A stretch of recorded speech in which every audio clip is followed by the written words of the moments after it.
ገናናዋ ኢትዮጵያ እንዴት ባህር አልባ እንዴት ወደብ አልባ ሆነች? የአባቶቻችንን ርስት ኃያላኑ እንዴት ተቀራመቱት? ኢትዮጵያ የባህር በር እንዳይኖራት ስምምነት ሲደረግ አንድ ሰው ብቻ ነበረ እጁን አውጥቶ አይ ይሄ ነገር መሆን የለበትም፣ ወደብ የሚያስፈልገው ለኢትዮጵያ ነው፣ ይህንን ካደረገን መጪው ትውልድ ይፋረደናል ያለው። ይህ ሰው ማን ነው? ኢትዮጵያስ ለምን ባህር አልባ እንድትሆን ተደረገች? ሰላም ጤና ይስጥልን። እንደምን ቆያችሁን? የኢትዮጵያ አምባ ሚዲያ ቤተሰቦቻችን ሰብለ ወንጌል ጸጋ ነኝ። ያቺ ገናናዋ ኢትዮጵያ ያቺ በንግድ እንቅስቃሴ በዛን ዘመን ከነበሩ 5 ታላላቅ ኢምፓየሮች መካከል አንዱ የነበረው የአክሱም ኢምፓየር ተንኮታክቶ እንዴት ባህር በር አልባ ሆነች፣ እንዴት ወደብ አልባ ሆነች የሚለውን ዛሬ ደግሞ ምክንያቱን እናያለን። የተደረጉ ስምምነቶች፣ የሀገር ክህደት በየት በኩል በነማን በኩል እንደተደረገ፣ ማን ደግሞ ለኢትዮጵያ እንደቆመ ለትውልድ እንደቆመ የምናይበት በጣም ጥሩ ግንዛቤ የሚሰጥ መርሃ ግብር ነው። ቻናላችንን ሰብስክራይብ አድርጉ። ይሄ መርሃ ግብር ብዙዎች ጋር እንዲደርስ ላይክ፣ ሼር አድርጉልን። እንደዚሁም ሀሳብ አስተያየታችሁ በእጅጉ ያስፈልገናልና ጻፉልን። የእናንተንም እውቀት የእናንተንም አመለካከት አጋሩን። እስከ መርሃ ግብራችን ፍጻሜ ድረስ አብራችሁን እንድትቆዩ በአክብሮት ጋብዛለሁ። በመሆኑም ኢትዮጵያ እንዴት የባህር በር አጣች? እንዴት ወደብ አልባ ሆነች? የአክሱም ስልጣኔ እንዴት መንኮታኮት እንደጀመረና ለምን መውደቅ እንደጀመረ በዛን ጊዜ ከፍተኛ ተጽዕኖ የፈጠረው እንግዲህ የእስልምና እንቅስቃሴ በሰፊው መፋፋም የጀመረበት ወቅት ነበረ። የኦቶማን ተርክ ኃይሎች ወደ አፍሪካ ወደ ምስራቅ አፍሪካ የተጠጉበትና ንግድን መሰረት አድርጎ እስልምና የተስፋፋበት ወቅት ነበረ። በዚያን ጊዜ የሃይማኖትም ለውጥ ተደረገ። እንደምናየው ይሄ የአፍሪካ ቀንድ አካባቢ እንግዲህ ከዛ በፊት በነበረው ዘመን በክርስቲያን መንግስት ሲተዳደር የነበረ ነው። እስከ ደቡብ ግብጽ የነበረው ክልል አሁን ላይ እነ የመን የምንላቸው ሀገራት እስልምና የተስፋፋባቸው ሀገራት በፊት የክርስቲያን ሀገሮች ነበሩ። እንደውም ከዚህ በፊት በለቀቅንላችሁ መርሃ ግብር ላይ አንድ ሰው ምን የሚል አስተያየት ሰጥቷል።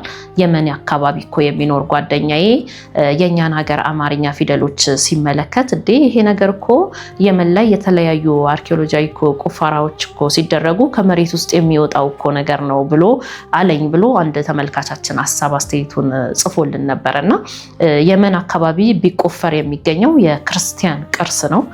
እነዚህ አሁን የእስልምና መገለጫ የሆኑት እነ ሶማሌ፣ እነ ሱዳን፣ ይሄ ደቡብ ግብጽ ያለው አካባቢ እንዳለ የክርስቲያን ሀገርና ደሴት ነበሩ በአጠቃላይ የአፍሪካ ቀንድ የምንለው ማለት ነው። እና ያ ነገር ክርስትናውን እያጣ ወደ እስልምና የተስፋፋበት ወቅት ነበረ። ይህ እንዳለ ሆኖ ግን እስከ 19ኛው ክፍለ ዘመን ድረስ ኢትዮጵያ በወደቦቿ ላይ መብትም ነበራት፣ እንቅስቃሴም ታደርግ ነበረ። ከዛሳ ግን ምን ተፈጥሮ ነው ታሪክ እንደዚህ ሙሉ በሙሉ የተቀየረው? ኢትዮጵያ እንደዚህ ሙሉ በሙሉ ያነሰችው፣ ባህር በር አልባ የሆነችው፣ የተዘጋችው፣ ተቆርጣ ተቆራርጣ አሁን ያለችበት ላይ የደረሰችው ምን ተፈጥሮ ነው ስንል አንድ ትልቅ ዓለም አቀፍ ክስተት ተከናውኗል። እሱም የበርሊን ኮንፈረንስ ነው። የበርሊን ኮንፈረንስ ጀርመን በርሊን ከተማ ውስጥ የተደረገ ስብሰባ ነው። ከዚያም የተነሳ ነው ስያሜውን ያገኘው።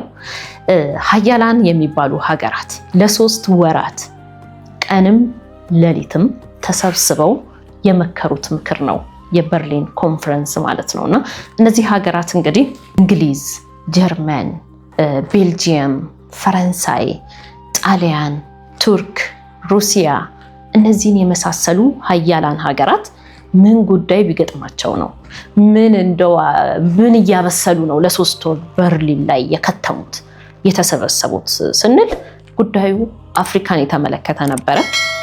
አፍሪካን እንዴት አድርገን በቁጥጥራችን ስር እናድርጋት? እንዴት አድርገን እንግዛት? ህዝቡን እንዴት አድርገን ብንከፋፍለው ነው እኛ እንደ ልብ አፍሪካ ላይ መስፈር የምንችለው? ሪሶርሷን መቀራመት የምንችለው? ህዝቦቿን ባሪያ አድርገን መግዛት የምንችለው? እንዴት አድርገን ምን አይነት ብልሃትን ብንጠቀም ነው? በማለት ከቅኝ ግዛት በፊት ወደዚህ ከመምጣታቸው በፊት በርሊን ላይ ለ3 ወር ይህንን ቁጭ ብለው በጠረጴዛ ዙሪያ ሲመካከሩ ነበር። እና በጣም አስገራሚው ነገር በዚህ ስብሰባ ላይ አንድም አፍሪካዊ ሰው አልታደመም። አንድም አፍሪካዊ መሪ አልተጋበዘም። አፍሪካውያን በሌሉበት ስለ አፍሪካውያን የተደረገ ዝግ ስብሰባ ነው። በጣም የሚገርመው ካርታ ሳይቀር አዘጋጅተዋል። በዚህ በ3 ወር ቆይታቸው ላይ አሁን የምናየው ድንበር፣ የሱዳን ድንበር፣ የኬንያ ድንበር፣ የሶማሌ ድንበር፣ በአጠቃላይ አፍሪካ ውስጥ ያሉ ድንበሮችን እና ቅርጾችን የምናየው አፍሪካ ከቅኝ ግዛት በፊት የነበራት ማንነት አይደለም። ቅኝ ገዢዎች ያሰመሩት ካርታ ነው። አሁን የምናየው ካርታ እንዲመቻቸው ከዚህ እስከዚህ አንተ ግዛ፣ ከዚህ እስከዚህ እኔ እገዛለሁ፣ ስለዚህ ብለው በደንብ አድርገው ስዕል ስለው ካርታ አዘጋጅተው ነው ወደ ኢትዮጵያ ሲመጡ፣ ወደ አፍሪካ ሲመጡ የመጡት ማለት ነው። እና ታዲያ ከበርሊን ኮንፈረንስ በኋላ ቀጥታ ወደ ቅኝ ግዛት ነው የመጡት። ወደ ቅኝ ግዛት ሲመጡ ግን በስብሰባው ላይ እንዳወሩትና እንደተመካከሩት እስኪ እንግዛችሁ፣ እስኪ ሀብታችሁን እንስረቅ፣ እስቲ ባሪያ እናድርጋችሁ ብለው አይደለም የመጡት ምንድን ነው አፍሪካውያን ያልሰለጠኑ ሰዎች ናቸው፣ ወይም ደግሞ የሰው ልጅ ከዝንጀሮ ነው የመጣው ብለዋል አይደለ? ከአፍሪካ ነው የተገኘው፣ ወይም ደግሞ የሰው ዘር መገኛ ኢትዮጵያ ናት ይላሉ በሳይንሱም ዓለም አይደለ? ዝንጀሮ ገና እንግዲህ መራመድ ሳይችል ዳዴ ማለት ሲጀምር የነበረው ነው አፍሪካ ላይ ያለው አይደለ? በፒክቸር ስንመለከት በትምህርት ቤትም ሲያስተምሩን መጀመሪያ ገና ማጎንበስ፣ ከዛ እንደዛ በስቴፕ ቆሞ የሄደው ቀጥ ብሎ ሰው መስሎ የሄደው አውሮፓ ላይ ነው። እንግዲህ ይሄ ፕሮሰስ ማለት ነው እነሱ የሚሉት። ስለዚህ አፍሪካ ላይ ገና ሰው ያልሆነ ጅምር የሆነ እንስሳዊ ፍጡር ነው አድርገው የተመለከቱን በዛን ጊዜ። እና እስኪ ሰው እናድርጋቸው፣ ሃይማኖትም የላቸውም እውቀትም የላቸውም ብለው መጽሐፍ ቅዱስን ጨብጠው ክርስትናን እናስተምራችሁ ብለው ነው እንግዲህ ወደ አፍሪካ የመጡት ከበርሊን ኮንፈረንስ በኋላ ማለት ነው። እነዚህ ቅኝ ገዢዎች ወደዚህ ከመምጣታቸው በፊት ግን እውነት እንዳሉት አፍሪካውያን እንደው ሰው አልነበሩ፣ እንደው ሃይማኖት አልነበራቸውም፣ እንደው ስልጣኔ አልነበራቸውም የሚለውን ቀደም ባለው ክፍል በሰፊው የተመለከትነው ጉዳይ ነው። የነበረን ስልጣኔ አፍሪካውያን በአንድ አምላክ ያመልኩ እንደነበረ፣ ኢትዮጵያን ብቻ አይደለም እያልን ያለነው እዚህ አፍሪካውያን ራሳቸው አንድ አምላክ እንደነበረ፣ ፈጣሪ እንደነበረ በሀገር በቀል የሆነ ባህል በሁሉም አፍሪካውያን እሴት ውስጥ ነበረ። ከቅኝ ግዛት በፊት ፈጣሪያቸውን የሚያውቁ ነበሩ። የራሳቸው ስርዓት ነበራቸው። ሴት ልጆች እንዴት እንደሚኖሩ፣ ወንድ ልጆች እንዴት እንደሚኖሩ ባህል፣ ሃይማኖት የነበራቸው ነበሩ። ግን እነሱ ሲመጡ ምንድን ነው ያሉት? ምንም ነገር የሌለበት ጨለማ አህጉር ላይ ሄደን ህይወት እንዝራበት ብለው በዚህ ስም ነው የመጡት። መጽሐፍ ቅዱስን ጨብጠው ነው የመጡት እናስተምራችሁ ብለው ማለት ነው። በዛን ዘመን ነው እንግዲህ ታላቁ የኩሽ ስልጣኔ፣ ታላቁ የአክሱም ስልጣኔ፣ ታላቁ የኢትዮጵያ ስልጣኔ መንኮታኮት የጀመረው። 3 ወር በፈጀው በዚህ በበርሊን ኮንፈረንስ ላይ በተማከሩት መሰረት ወደ አፍሪካ እንደመጡ ስራ ነው የጀመሩት። እንግሊዝ ጣሊያንን ቀይ ባህርን እንድትቆጣጠር በደንብ እገዛ አደረገችላት። ይሄ ደግሞ የኤርትራን መፈጠር ምክንያት ሆነ። ፈረንሳይና እንግሊዝ ደግሞ አንድ ላይ በመሆን ይሄ ባብኤል መንደብ የተባለውን ትልቁን የንግድ እንቅስቃሴ ማዕከል የነበረውን ቦታ ተቆጣጠሩ። ጅቡቲንም ተቆጣጠሯት። ሶማሌላንድን በደንብ አድርገው እነዚህ 2 ሀገራት ተቆጣጠሩ።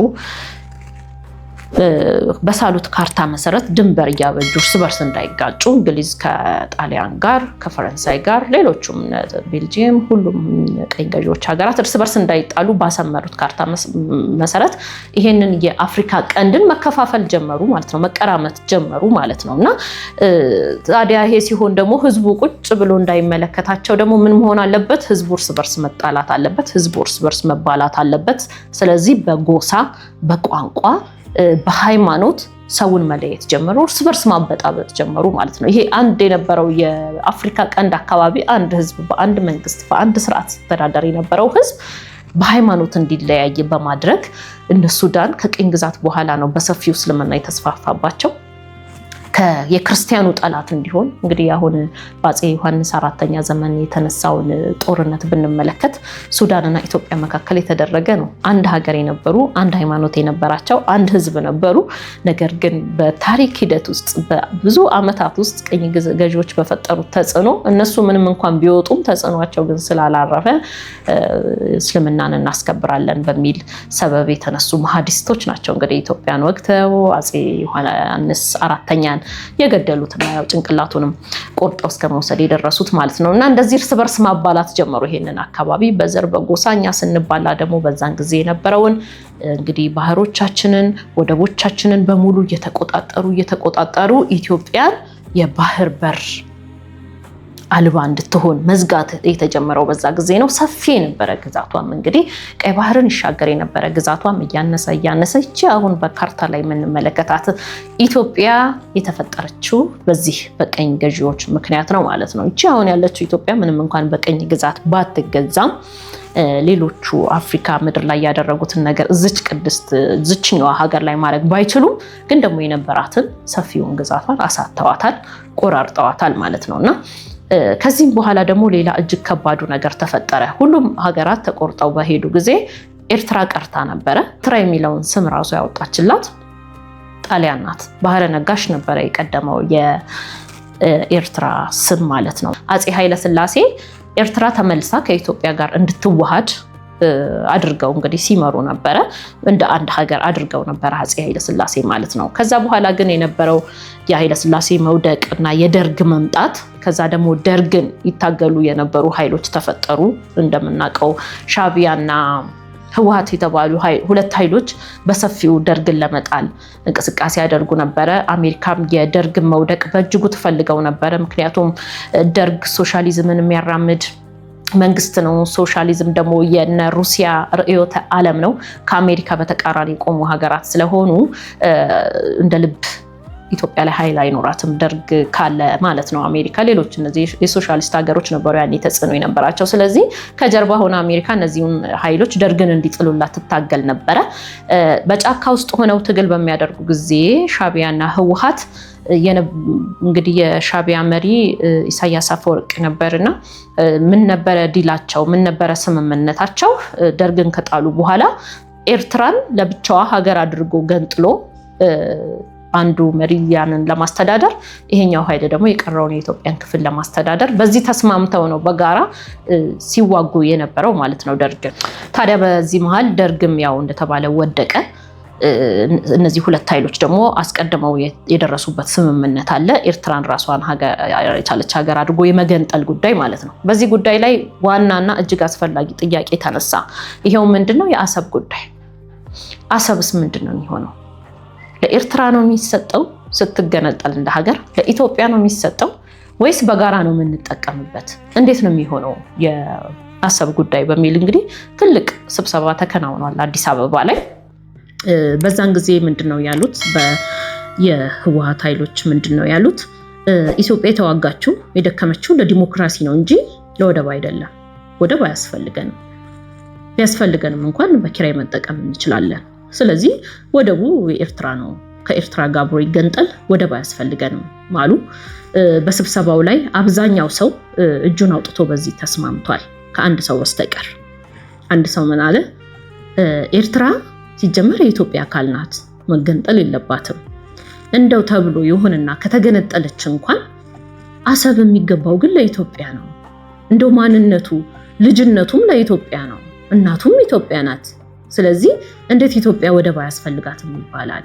ይህ ውሳኔና ይሄ አሁን እየተነጋገር ነው ያለነው ነገር ነገ ትውልድ እንዲፋረደን እንዲወቅሰን የሚያደርገን አደገኛ ነገር ነው በማለት አንድ የተቃውሞ ድምፅ ብቻቸውን ቆመው ያሰሙት ፕሮፌሰር አስራት ወልደየስ የተባሉ ኢትዮጵያዊ ናቸው።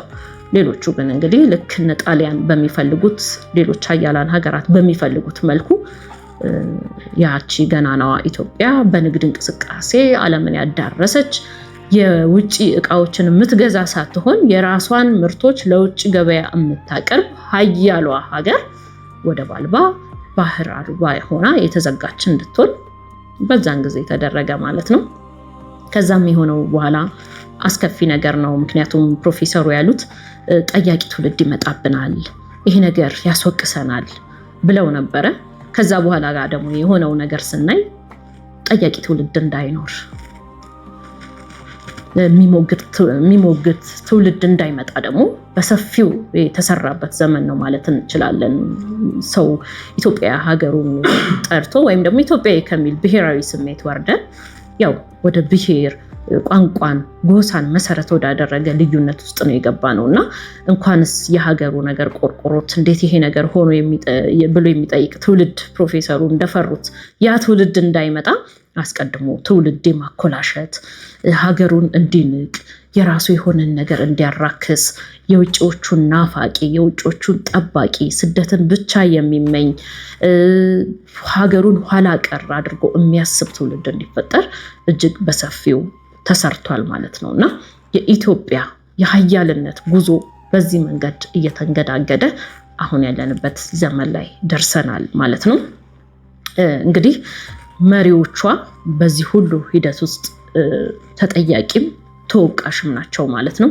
ምናልባት አሁን የተፈጠሩብንን ችግሮች መቅረፍ ከቻለን እና ወደ ሀገራዊ አንድነት መመለስ ከቻለን ወደ ፍቅራችን ወደ ኢትዮጵያዊነታችን ይሄ አድዋ ድል ላይ ያሳየነው ህብረት የብሔር ማንነት ላይ ሳይሆን ይህ ብሔራዊነት ሀገራዊነት ስሜት ወደዛ እሴት የራሳችንን ነገር ወደ ማክበር የራሳችን በራሳችን ስርዓት መመራት ከጀመርን ምናልባት ኢትዮጵያ አሁንም ተስፋ ያላት ሀገር ሆና ወደቦቿን ድጋሜ የማግኘት ድጋሜ የመስፋት እድል ሊኖራት ይችላል ማለት ነው።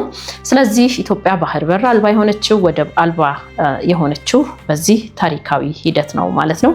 ይህንን ጉዳይ ለማስታወስና እንድንወያይበትም ሁሉም ነገር ያለው ታሪካችን ውስጥ ነውና በአሁን ዘመን ያለነው ትውልዶች ደግሞ ታሪካችንን እንዳናውቅ የተደረግንበት እንግዲህ ታሪካችን ውስጥ መድኃኒቱ ቢኖር ነውና መፈተሹ ማንነታችንን ለማወቅ ጥረት ማድረጉ የመፍትሄው አንዱ አካል በመሆኑ አይናችንን በመጠኑም ቢሆን እንገልጥ ዘንድ ይህንን መርሃ ግብር ወደ እናንተ አቀረብንላችሁ። ስለተከታተላችሁን አብራችሁን ስለነበራችሁ በጣም እናመሰግናለን። በሌላ መርሃ ግብር ደግመን እስከምንገናኝ ድረስ ቸር ቆዩ።